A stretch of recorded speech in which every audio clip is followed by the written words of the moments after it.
Kota Pangkal Pinang, Kepulauan Bangka Belitung menyimpan berbagai macam sejarah lintas generasi yang dapat kita nikmati hingga saat ini. Untuk itu, kali ini saya akan mengajak Anda semua untuk menggali pengetahuan tentang sejarah agar terus dapat mengenang jasa para pahlawan. Untuk itu bersama saya, Mia Rahmadani, inilah Pesona Indonesia.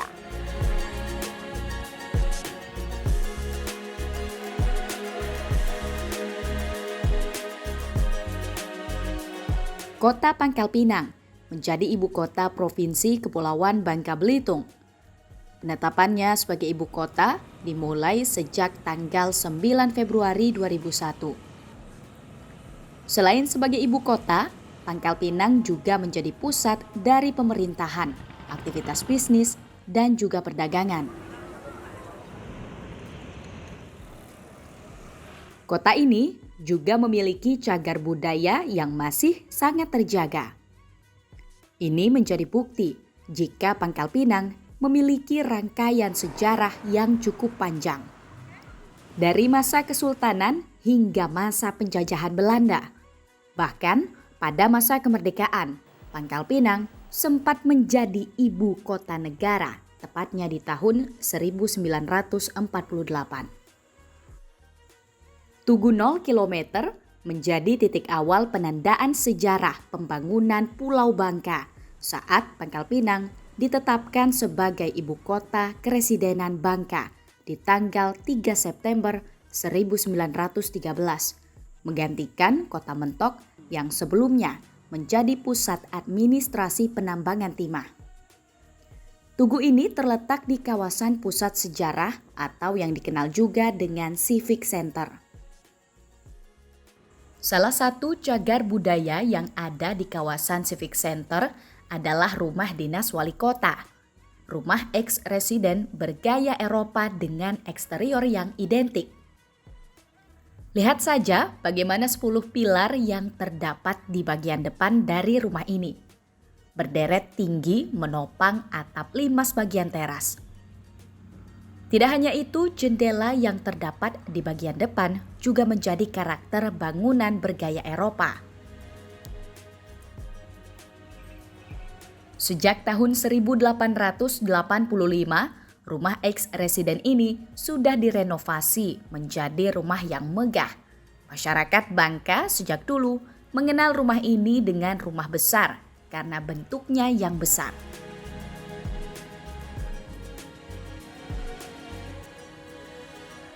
Baik, kawasan Civic Center itu adalah kawasan yang secara spasial menjadi pusat aktivitas dan kegiatan masyarakat, termasuklah aktivitas kepemerintahan, perdagangan, dan jasa. Nah, kawasan Civic Center itu merupakan kawasan pusaka bersejarah di Pangkal Pinang. Ketika Mentok menjadi ibu kota Keresidenan Bangka kan, dan Bangka terdiri atas 10 distrik salah satu distriknya adalah Pangkal Pinang. Nah, rumah itu awalnya merupakan rumah kepala distrik Pangkal Pinang atau rumah kontroliur Pangkal Pinang. Nah, setelah ibu kota pindah ke Pangkal Pinang, nah rumah tersebut dijadikan sebagai rumah residen Bangka. Sedangkan kontroliur ataupun kepala distrik Pangkal Pinang itu dibuatkan rumah baru yang sekarang kita kenal dengan Unwiste Pangkal Pinang, itu yang di depan Landrat ataupun di depan pengadilan. Nah, jadi rumah itu adalah rumah dinas rumah dinas kepala distrik Pangkal Pinang, kemudian menjadi rumah dinas residen Bangka. Kemudian tahun 1933 berkembang lagi menjadi rumah residen Bangka dan Belitung ketika Belitung dan pulau-pulau kecil di sekitarnya bergabung ke Keresidenan Bangka, sehingga Keresidenan itu berubah menjadi Keresidenan Bangka Belitung under Eric Hayden. Ibu kotanya tetap di Pangkal Pinang, rumah residennya yang rumah residen Bangka awal itu.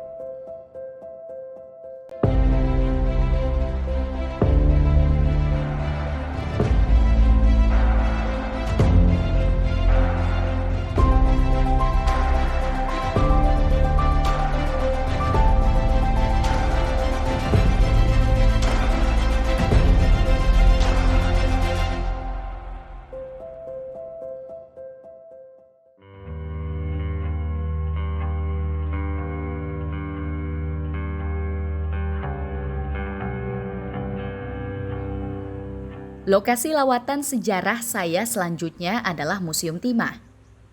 Ini menjadi satu-satunya museum di Asia yang menggambarkan tentang sejarah pertambangan timah di Kepulauan Bangka Belitung.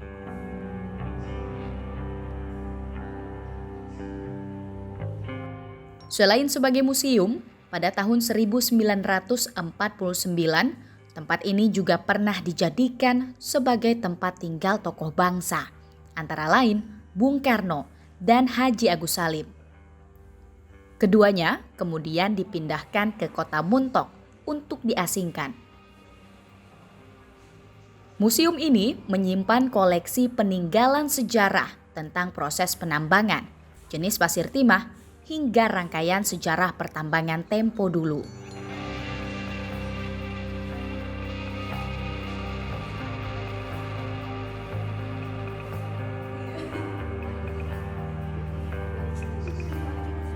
Tidak hanya itu, di dalam museum ini kita dapat melihat relief dan diorama yang menceritakan sejarah pertambangan timah.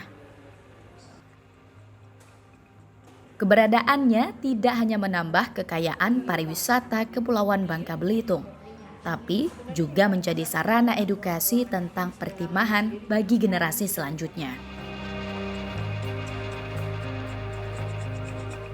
Museum Timah itu awalnya merupakan house hill. House hill itu artinya rumah yang dibuat oleh pemerintah Hindia Belanda untuk pekerja-pekerja tambang timah. Nah, pada masa pengasingan pemimpin-pemimpin Republik ke Bangka, masa antara tanggal 22 Desember 48 sampai dengan 6 Juli 49, nah, rumah tersebut oleh residen Bangka ya, residen Bangka Belitung ya, Lion Air Cacet itu dijadikan sebagai tempat perundingan ya, tempat perundingan yang dilaksanakan apabila perundingan itu dilakukan di Pangkal Pinang. Perundingan-perundingan itu kan antara lain perundingan antara pemimpin republik yang diasingkan di Bangka. Nah, jadi gedung itu bersejarah karena dia menjadi lokasi tempat perundingan-perundingan antara pemimpin republik dengan delegasi Belanda, delegasi PBB ya. Kemudian dengan delegasi Bijenskompor Federal Overleg atau BFO. Oke, untuk koleksi di Museum Timah kita sendiri, sebenarnya Museum Timah ada 2 tempat ya, di Pangkal Pinang sama di Mentok. Nah, kalau di sini kita lebih ke sejarahnya, jadi koleksi-koleksi kita lebih ke tentang sejarah pertimahannya. Awal mula penambangan timah di Pulau Bangka, salah satunya adalah yang seperti kita ada di depan tadi, Prasasti Kota Kapur. Teknologi, fase-fase perkembangan teknologi penambangan di darat dan di lautnya. Namun ada juga beberapa produk hasil akhirnya serta beberapa kerajinan-kerajinan yang ada di sini itu adalah hasil-hasil dari peleburan timahnya langsung ya. Jadi ini adalah produksi yang kita ekspor sampai ke luar negeri berupa batangan timahnya dan beberapa kerajinan-kerajinan dari timah yang kita sebut pewter. Itu beberapa koleksi-koleksi kita termasuk geologis dan batu-batuan yang mengandung timah.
Pemirsa Pesona Indonesia, lawatan sejarah kita selanjutnya ada di Kerkhof, makam Belanda yang merupakan saksi sejarah atas hadirnya penjajahan Belanda di atas bumi serumpun sebalai yang kemudian dilanjutkan dengan intervensi dua negara besar, yakni Inggris dan juga Jepang.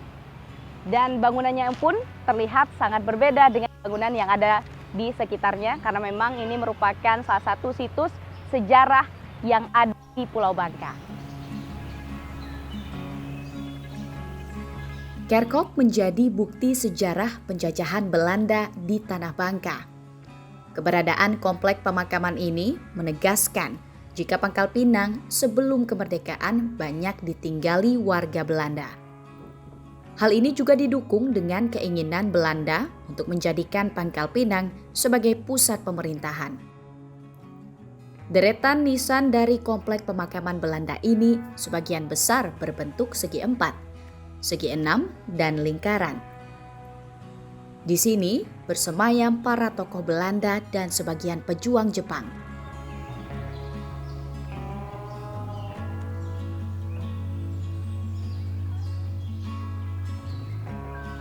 Keberadaan Kerkhof ya ataupun pemakaman Belanda itu seiring dengan keberadaan orang-orang Belanda di kota Pangkal Pinang. Baik pada masa Pangkal Pinang menjadi salah satu bagian dari 10 distrik yang ada di Pulau Bangka, maupun pada saat Pangkal Pinang menjadi ibu kota Keresidenan Bangka. Nah, selanjutnya keberadaan Kerkhof itu yang menjadi makam ya, makam orang-orang Belanda. Nah, kemudian juga pada sekitar tahun 1900-an juga menjadi makam orang-orang Jepang. Jadi ada 10 makam perempuan Jepang yang ada di Kerkhof Pangkal Pinang.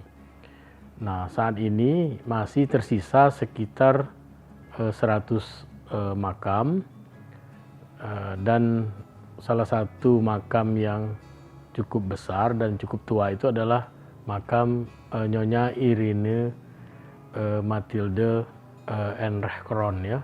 Beliau ini adalah salah seorang istri dari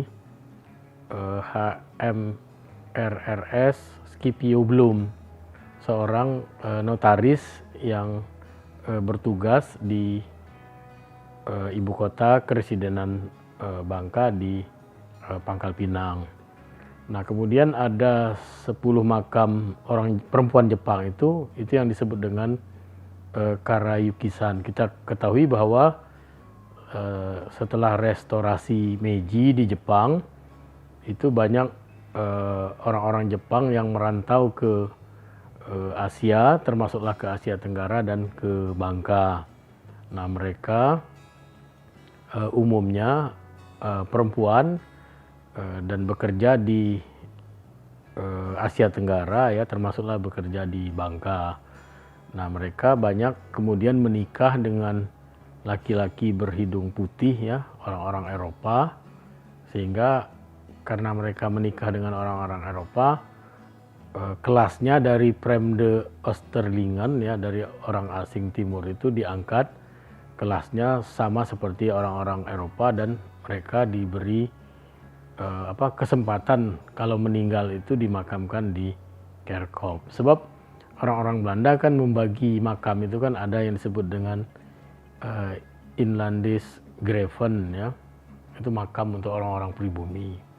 Kemudian ada yang disebut dengan Chinese Graven, itu makam untuk orang-orang Tionghoa atau orang-orang Cina, dan kerkhof itu khusus untuk orang Eropa. Tetapi kan aneh, ada makam orang Jepang di kerkhof. Nah, sejarahnya karena mereka adalah perempuan-perempuan yang diperistri oleh laki-laki berhidung putih ya, atau orang-orang Eropa.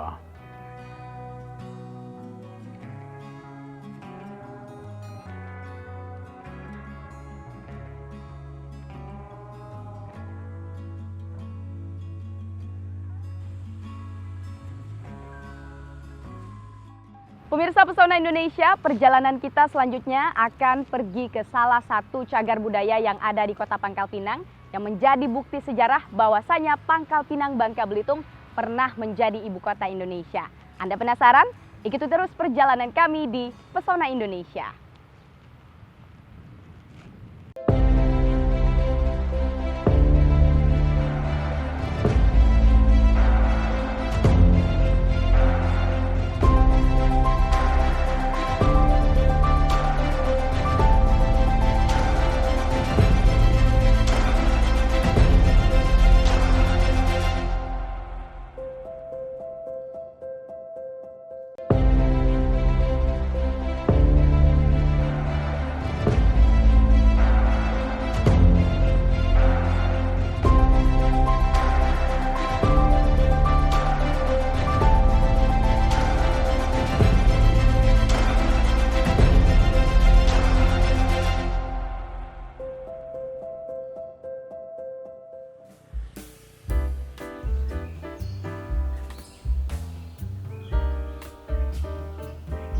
Lokasi lawatan sejarah selanjutnya adalah Taman Sari atau Wilhelmina Park.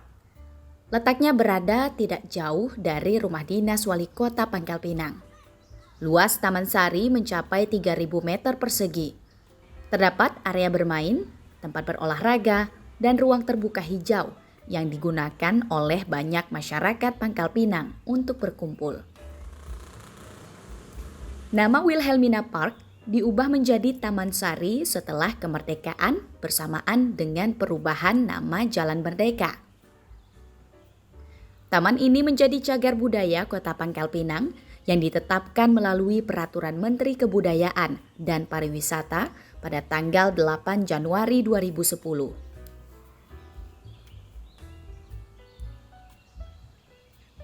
Terdapat tugu pergerakan kemerdekaan di Taman Sari Kota Pangkal Pinang. Tugu ini menambah nilai sejarah dan semakin menegaskan Civic Center sebagai pusat dari keberagaman cagar budaya yang ada di kota ini. Sejak diresmikan oleh Bung Hatta pada tahun 1949, tugu ini masih kokoh berdiri. Bentuk dari tugu ini terlihat unik dan menarik.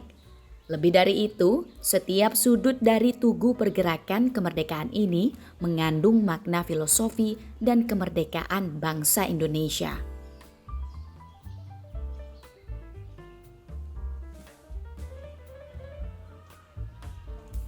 Nah, ketika keresidenan ibu kota ya, keresidenan Bangka itu dipindahkan dari Mentok ke Pangkal Pinang, rumah asisten residen tadi saya katakan difungsikan menjadi rumah residen. Nah, sebagai salah satu fasilitas dari rumah residen itu, pemerintah Belanda pada sisi sebelah baratnya itu membangun satu taman yang kemudian diberi nama Taman Wilhelmina ya, untuk mengagungkan nama Ratu Belanda.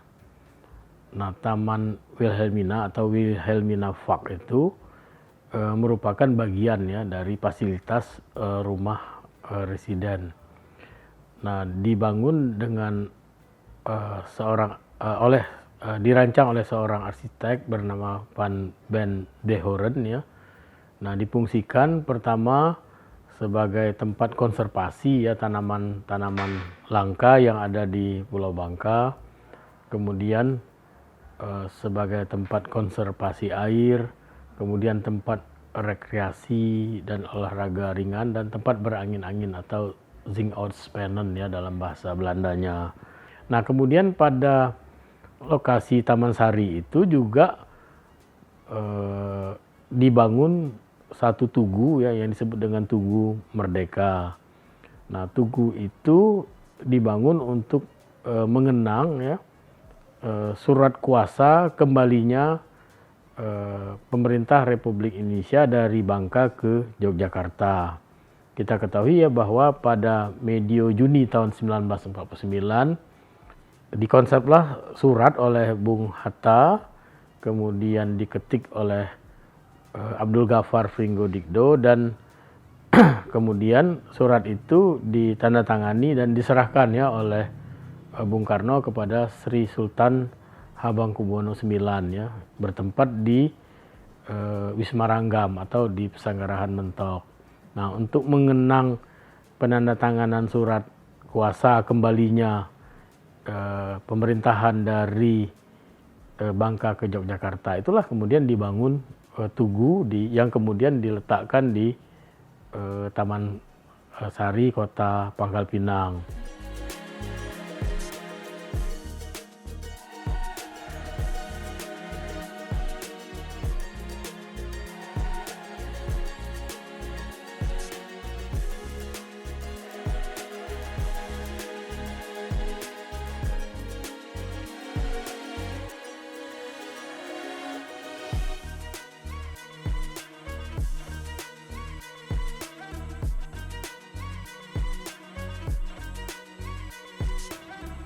Tugu Penyerahan Kemerdekaan menjadi bukti bahwa Pangkal Pinang Bangka Belitung pernah menjadi ibu kota negara Indonesia sebelum dialihkan ke Yogyakarta.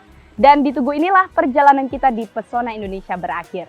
Untuk itu, satu pesan penting untuk kita para generasi muda untuk terus menjaga cagar budaya yang ada di provinsi tercinta kita, Kepulauan Bangka Belitung. Untuk itu, saya Mia Ramadhani pamit undur diri. Terima kasih atas perhatian Anda. Sampai jumpa di Pesona Indonesia selanjutnya.